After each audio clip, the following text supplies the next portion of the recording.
Mums ir šīs sadaļas noslēdzošā prezentācija, kur veiks 2 eksperti, un tie būs nozares eksperti. Mēs dzirdējām gan institūciju, gan organizāciju pārstāvjus, un informācijas un komunikācijas tehnoloģijas nozares redzējums par digitālā pakalpojuma aktu ieviešanu. Mums būs 2 stāstītāji.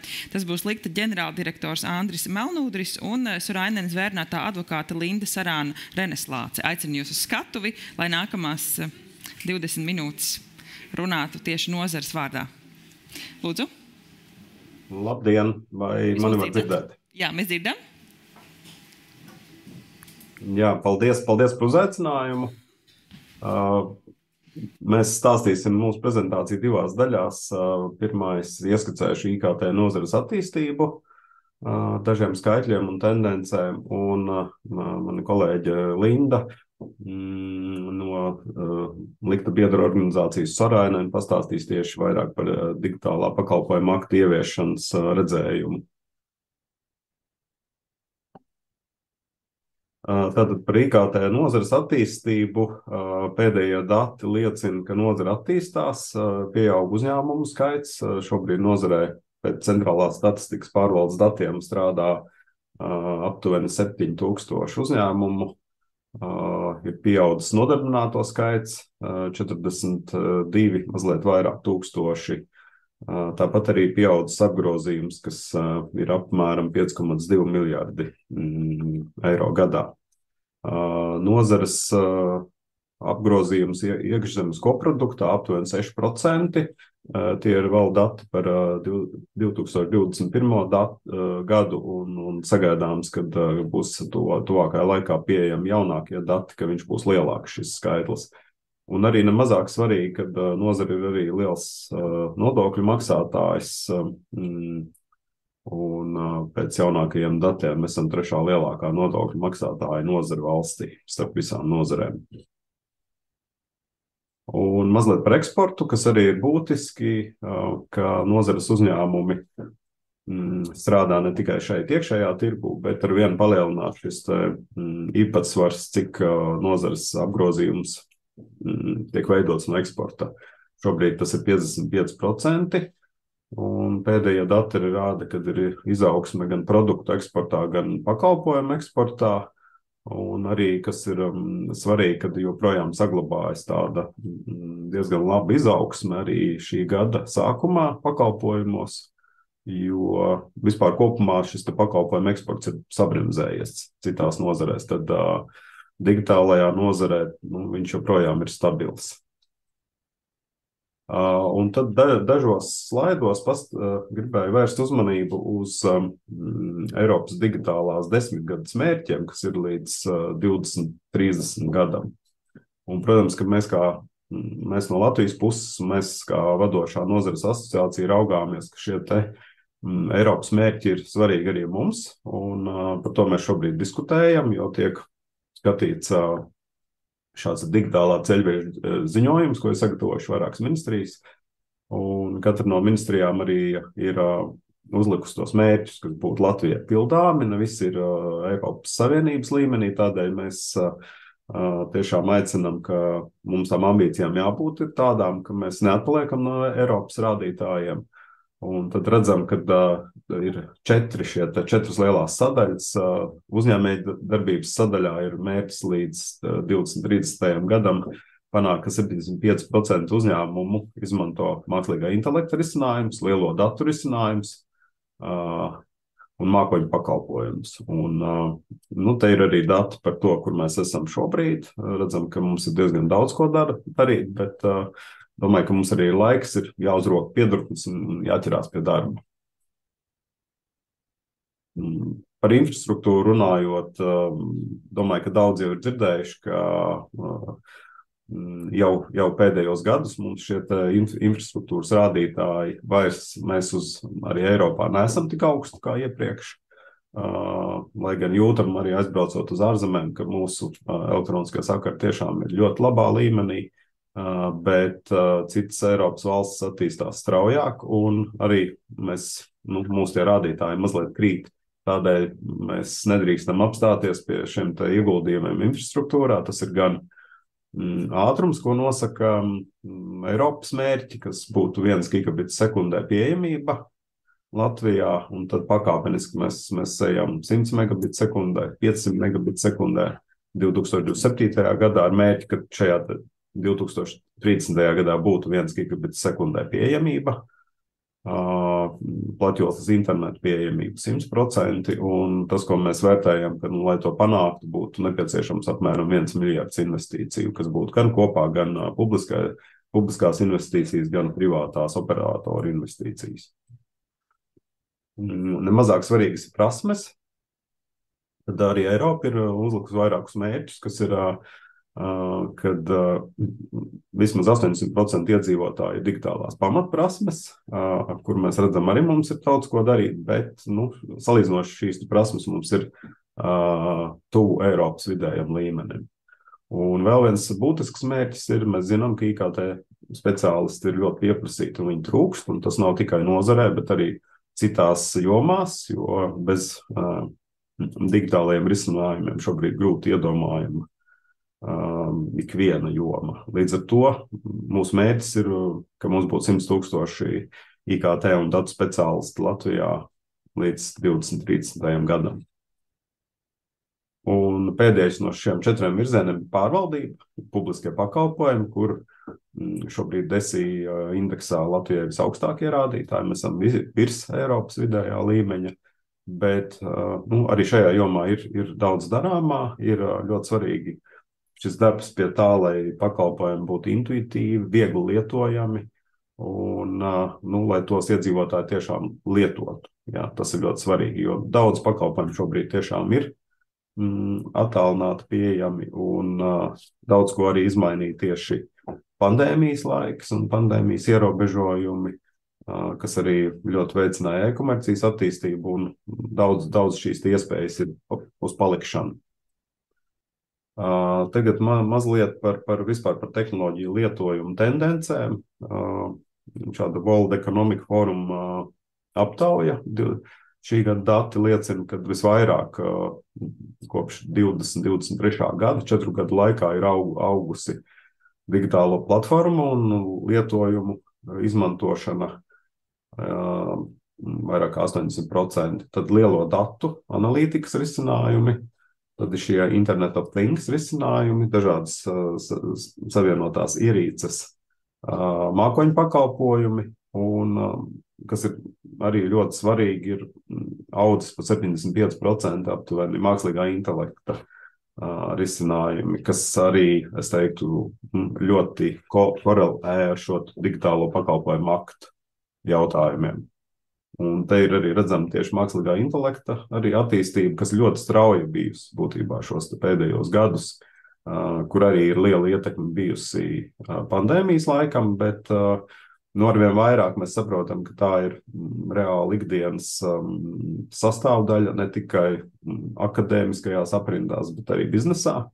Un tas reāls veids, kā var palielināt efektivitāti, samazināt kļūdas, atvieglot cilvēkus, kas mums ir ļoti svarīgi, mūsu speciālisti, atvieglot viņu darbu un tāds vairāk mehāniskas darbības uzticēt mākslīgā intelekta risinājumiem. Un tagad pēc šī ievada mēs pāriesim pie tad man eksperta Linda no Sorainen pastāstīs mazliet par to, kā tad mēs redzam šī digitālā pakalpojuma akta ietekmi. Mums jāsaprot, ka likta biedri nav tik lieli, kā varbūt pasaules mēroga kompānijas, bet jebkurā gadījumā Latvijā arī darbojas šīs lielās platformas. Un tad es došu vārdu šobrīd Lindai. Jā, liels paldies, Andri, par vispārīgi ieskatu par to, kā likt vispār darbojas un kas notiek šajā nozarē. Jā, kā jau Eva iepazīstināja ar mani, es esmu advokāts, zvērnāta advokāta birojā Sorainen, un Sorainen arī ir viens no likta biedriem. Un pirms es jums turpmākajās 8 minūtēs stāstīšu par to, kāds tad ir nozares redzējums, proti likta biedru redzējums par digitālo pakalpojumu aktu ieviešanu. Vēlējos īsi ieskicēt, ka kopumā liktā ir 147 biedri, un tie ir gan vadošie informācijas komunikāciju tehnoloģiju nozares uzņēmumi, bet ir arī augstskolas un ir arī citi profesionāļi. Līdz ar to tas biedru loks ir plašs. Tāpat jāņem vērā, ka tas digitālo pakalpojumu akts regulē starpniecības pakalpojumu sniedzējus, kā jau tika minēts, piemēram, tirzniecības platformas, bet regulē arī mākoņu pakalpojumu sniedzējus un mitināšanas pakalpojumu sniedzējs un citus. Vienlaikus likta biedru lokā ir arī, piemēram, informācija tehnoloģija infrastruktūras nodrošinātāji. Un, piemēram, šādas pakalpojumu sniedzējs šis te akts neregulēs. Un līdz ar to jāņem vērā, ka turpmākie komentāri ir sniegti likta biedru vārdā, bet tie nav visi, kurus šis akts ietekmē Latvijā, tāpēc aicinām Patērētāju tiesību aizsardzības centru un ekonomikas ministriju droši uzrunāt arī citu veidu starpniecības pakalpojumu sniedzējus un ko viņi par šo domā, īpaši tos, kas ir tirzniecības platformas un sociālie tīkli. Bet turpināsim ar nākamo slaidu. Pieķersimies pie Andris tūlīt pārslēgs nākamo slaidu, ideāli. Lūk, tad vērsim pie ragiem. Ko tad likta biedri, tie, kurus tas akts tomēr ietekmē, ko tad likta biedri saka par digitālo pakalpojumu aktu? Pirmkārt, ir jau ieguvumi.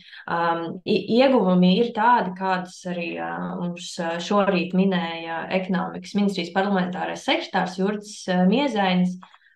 Ieguvums ir tāds, ka mums ir tā kā digitālo pakalpojumu akts ir regula, kas ir būtībā tā kā likums, kurš tieši piemērojas visās Eiropas Savienības dalību valstīs, proti tajā ietvertās prasības. Tad mums ir vienotas prasības starpniecības pakalpojumu sniedzējiem visā Eiropas Savienībā.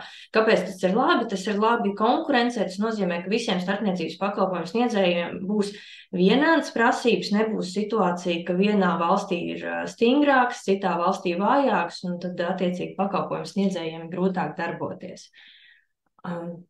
Tāpat arī tas akts līdz ar to nosaka vienotas pilnvaras uzraugošajām iestādēm. Tātad uzraugošajām iestādēm, uzraugot šajā aktā ietverto prasību izpildi, attiecīgi nevajadzētu rīkoties dažādi, viņām būtu jāvar prasīt vienādu veidu informāciju un īstenot citas līdzīgas pilnvaras visās valstīs.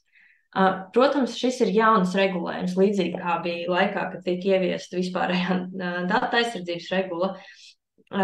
Šis ir jauns papildu administratīvais sloks. Viņš pat ir būtiskāks varbūt nekā regulas laikā, jo te ir izteiktāks tas jaunais regulējums. Kaut kas jau mums notiek, piemēram, prasības starpnieku pakalpojumu sniedzējiem sniegt skaidrus tos noteikumus par pakalpojumu izmantošanu lietotājiem. Tādi mums jau savā ziņā ir ietērpti gan patērētāju tiesību aizsardzības likumā, gan citur. Bet ir arī jauns papildu administratīvais sloks. Piemēram, jāievieš vai jāuzlabo mehānismus, kādā pakalpojumu saņēmējs sniedz ziņojumus par nelegālu saturu. Un attiecīgi tiem pakalpojumu sniedzējiem ir jāizdomā, kāds tad būs tas mehānisms, kā viņi izskatīs tās sūdzības un kā viņi rīkosies tālāk.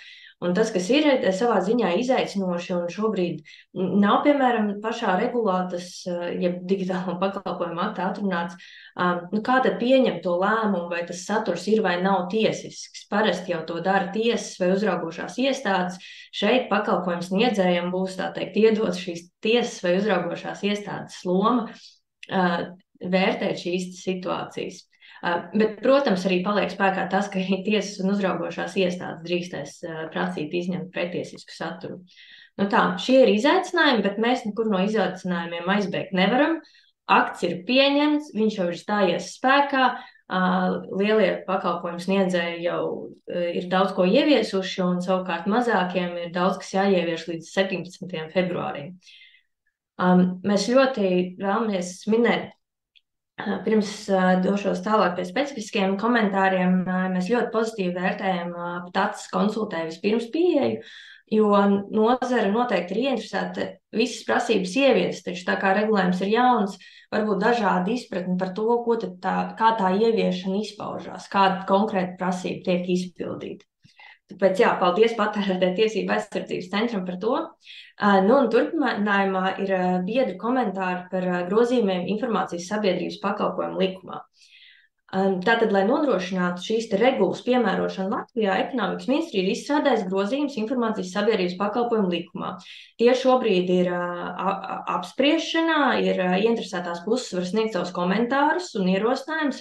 Likta ir iesniegusi 2 dokumentus, kuros tā sniedz ierosinājumus. Par tiem es to nedaudz vēlāk pastāstīšu. Lūk, kopumā Likta atbalsta šos likuma grozījumus kā rīku digitālo pakalpojumu aktu prasību ieviešanai. Un šie te grozījumi būtībā nosaka, kas ir kompetentās iestādes, kas ir digitālo pakalpojumu koordinators. Mēs jau visi zinām, tas ir patērētāju tiesību aizsardzības centrs, kam būs šis te lielais izaicinājums visvairāk darboties ieviešanas jautājumos. Lūk. Un tātad, kāda ir mūsu Likta biedru komentāri par šiem te grozījumiem informācijas sabiedrības pakalpojumu likumā? Ņemot vērā laika ierobežojumu, es uzsvēršu būtiskāko. Tātad likumdevējiem šobrīd ir sarežģīts uzdevums. Ir jāievieš mehānismus, kas nodrošina pienācīgu digitālo pakalpojumu aktu prasību uzraudzību un izpildi, taču vienlaiks tam ir jābūt samierīgam ar pakalpojumu lietotāju tiesībām uz privātumu, un vienlaiks arī pakalpojumu sniedzējiem ir jābūt tiesībām sev aizstāvēt situācijās, kur to darbību varētu tikt ierobežot nepamatot. Protams, ka speciāli to neviens nedarīs, bet tā var notikt. Un līdz ar to šajā kontekstā viena no lietām, ko Likta biedri ierosina, ir, ka informācijas sabiedrības pakalpojumu likuma 24. panta 3. daļā tiek sašaurināti gadījumi, kādā var uzraugošās iestādes pieprasīt saglabājamos datus. Proti saglabājamos datus, kas informācija par datu plūsmu un atrašanās vietu atbilstoši Eiropas Savienības tiesas judikatūrai drīkstētu pieprasīt tikai izmeklējot smagus un sevišķi smagus noziegumus, nevis jebkurā iespējama.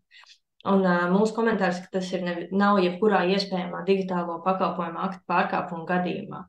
Un līdzīgi viedokli ir paudus arī Datu valsts inspekcija, tāpēc mēs vēlējāmies izmantot šo iespēju un lūgt Ekonomikas ministriju pievērst uzmanību šim konkrētajam pantam un apsvērt, vai tiešām mums nevajadzētu formulējumu sašaurināt, lai nodrošinātu lielāku privātumu aizsardzību, jo šie ir īpaši personas dati, kurus drīkstētu izpaust arī ļoti būtisku pārkāpumu gadījumā, nevis pilnīgi jebkurā gadījumā.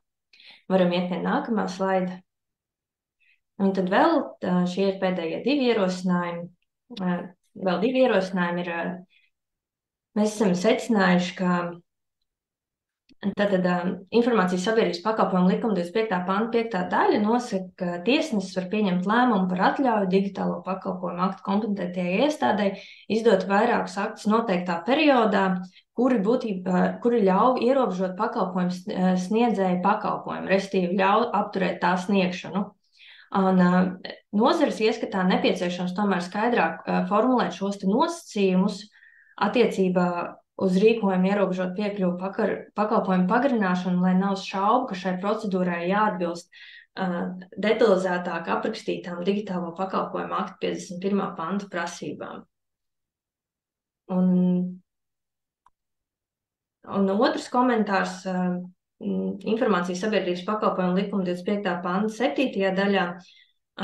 Tad tā procedūra būtībā ir tāda, kad iestāde saprot, ka ir nepieciešams kaut kādu iemeslu dēļ apturēt piekļuvu pakalpojumam, iestādē ir jāvēršas tiesā, un tiesa tad pieņem lēmumu, ka jā, šo apturēšanu drīkst veikt, un tiesnesis šo lēmumu pieņem 72 stundu laikā.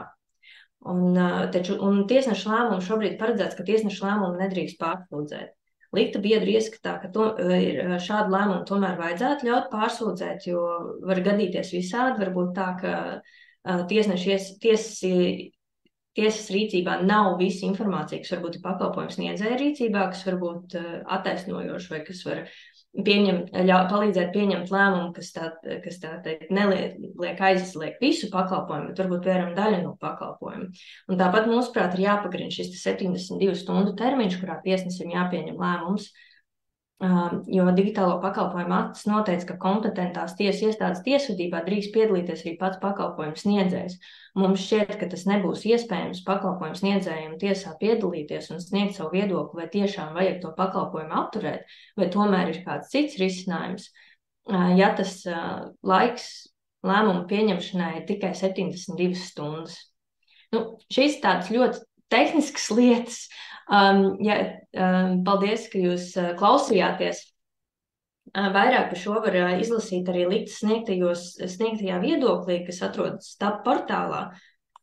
Un mēs ar šo gribētu aicināt, ka, ja ir vēl te citu nozaru pārstāvi, lūdzu iepazīstieties ar informācijas sabiedrības pakalpojumu likuma grozījumiem un dodiet ekonomikas ministrijai zināt, vai jums ir kādi ierosinājumi. Jo man ļoti, ļoti bija prieks par Eiropas ekonomikas ministrijas parlamentārā sekretāra Jurģa Mieziņa uzrunu, ka pasākumu mērķis ir atrast labāko veidu, kā ieviest šo te aktu. Un, redzēt, mums ir tā iespēja runāt un teikt, ja gadījumā kaut ko var uzlabot, tad uzlabojam. Bet savukārt pārējās lietas, kas ir grozījumos, par tām mums nav nekāda komentāra, kas nozīmē paldies, darbs ir labi izdarīts. Jā, paldies, Linda. Noslēgumā gribēju teikt, ka no Litu puses arī esam gatavi konstruktīvi iesaistīties, lai šī digitālā pakalpojuma akta ieviešana būtu maksimāli jēgpilna, sasniegtu šo sākotnējo mērķi un lai palīdzētu arī mūsu nozares uzņēmumiem izprast un piemērot visu šīs prasības pēc iespējas ātrāk un efektīvāk. Un tā kā esam gatavi noteikti iesaistīties un sadarboties. Paldies!